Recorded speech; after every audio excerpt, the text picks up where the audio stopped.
What if I told you the United States might secretly use crypto and stablecoins to reset its $37 trillion debt? Some say that's just conspiracy talk. But high-level advisors in Russia and even US billionaires like Michael Saylor have suggested similar ideas. But here's the real question. If the US actually does this, what does it mean for the future of crypto and especially for decentralized projects like Kaspa?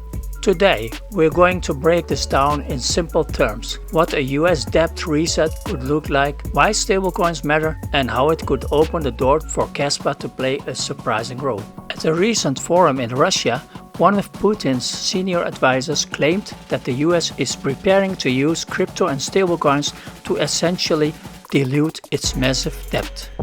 Америка прямо сейчас пытается поменять правила на рынке золота и криптовалют.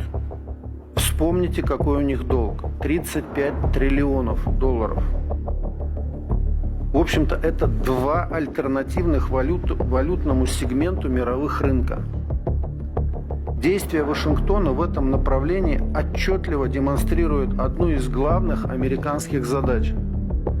Они очень хотят решить проблему снижения доверия к доллару. But how? By shifting liabilities into a kind of crypto cloud. Here's the trick.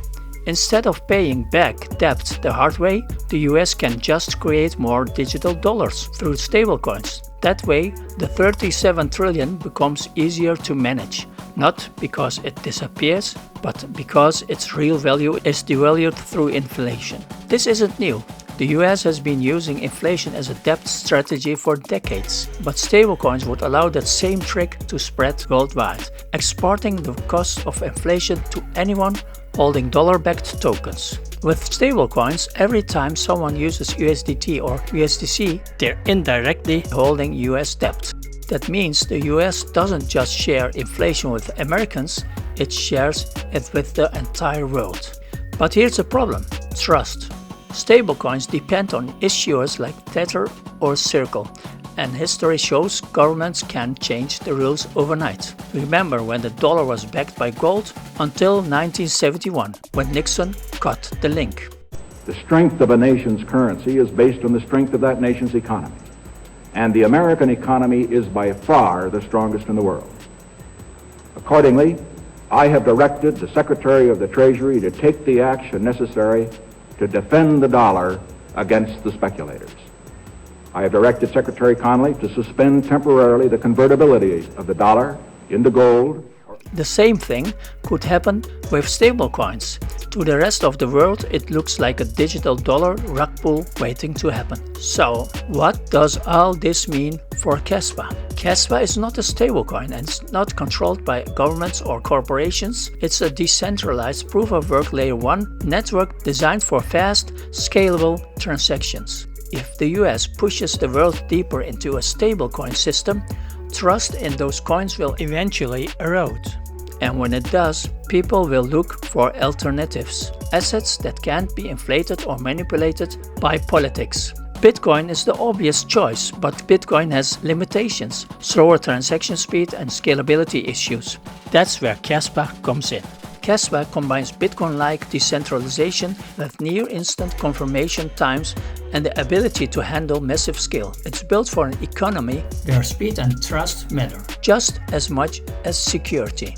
If stablecoins are the US weapon, decentralized projects like Kaspa could become the escape hatch for people and even nations that don't want to be trapped in that system.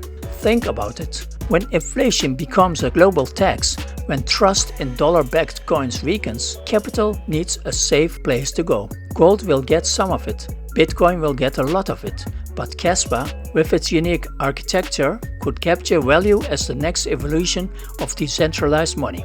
So while the US might try to solve its debt problem by exporting inflation through stablecoins, that same move could end up accelerating adoption of true decentralized networks like Kaspa. What do you think?